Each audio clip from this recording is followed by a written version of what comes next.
عبد و بندہ اسی کو کہتے ہیں کہ اس کے تمام اعمال اطاعت کے زمرے میں ہیں، یعنی یا امر کی بجا لا رہا ہے یا کسی نہی کی اطاعت کر رہا ہے۔ امر و نہی خدا کی اطاعت اس کی ساری سرگرمیاں ہیں، اس کی ساری مصروفیتیں ہیں۔ خوب اگر ایک عبد اپنے اوقات کو، اپنے اعمال کو اس طرح سے منظم کرے کہ کوئی عمل اس کا بغیر از اطاعت نہ ہو، ایسا شخص، اس کے پاس وقت ہی نہیں ہے اول فول چیزوں کے لیے، اول فول کاموں کے لیے، لغو و بےہودہ اور وایات امور کے لیے اس کے پاس وقت نہیں ہے، لا یعنی مسائل کے لیے۔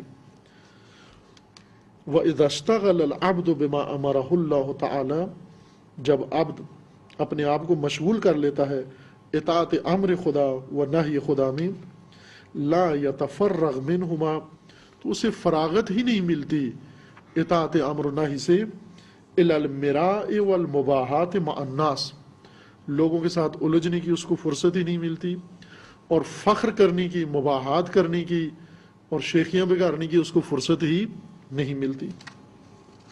بس عباد خدا کے لیے وقت ہی نہیں ہے ان کے پاس کوئی معصیت کرنے کے لیے، وقت چاہیے، بلاخر فرصت چاہیے انسان کو گناہ کرنے کے لیے، کوئی بےہودہ کام کرنے کے لیے، لاغو کام کرنے کے لیے، لاہو کے لیے، لعب کے لیے انسان کو فرصت چاہیے۔ فرصت کہاں سے کاٹی ہے اس نے، یہ وقت کہاں سے نکالا ہے اس نے ان امور کے لیے؟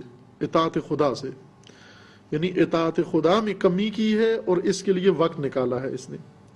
یہ جو بیٹھے ہوئے فضول گپے مار رہے ہیں، وقت ضائع کر رہے ہیں، کبھی اس چوک پہ کھڑے ہیں، کبھی اس چوک پہ کھڑے ہیں، کبھی یہاں اس کے ساتھ الجھ رہے ہیں، کبھی اس کے ساتھ الجھ رہے ہیں، کبھی اس جلسے میں شریک ہیں، کبھی اس کے ساتھ بیٹھے ہوئے ہیں، کبھی اس موضوع پہ گفتگو ہے، کبھی اس موضوع پہ گفتگو ہے۔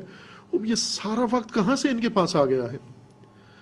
اتنا تو خدا نے دیا نہیں تھا ان کو، کہاں سے اتنا آ گیا ان کے پاس؟ جیسے اگر کسی دکان پہ یا کسی بینک میں کوئی شخص ہو اور اس کے پاس بہت مال ہو اور جگہ جگہ خرچ کر رہا ہو، کہاں سے یہ پیسہ آ گیا؟ لا محالہ بیت المال سے اس نے حاصل کیا ہے، چوری کی ہے اس نے، کہیں اور سے بینک لوٹا ہے اس نے۔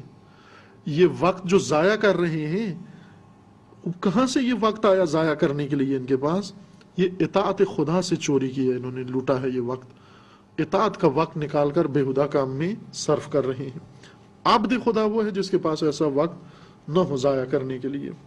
مشغولیت و سرگرمی و مصروفیت میں شیطان آ کر انسان کو لہو و لعب پر اکساتا ہے، بےہودہ کاموں پر و معصیت پر، اور وہ بھی فارغ انسان کر سکتا ہے۔ لہذا کہتے ہیں کہ فراغت وقت لحظہ شیطان ہے، فراغت کا وقت جتنا ہے وہ سارا شیطان کا وقت ہے، وہ انسان کا اپنا وقت نہیں ہے۔ کیوں؟ اس لیے کہ اطاعت چھوڑ کر فراغت اس کو نصیب ہوئی ہے۔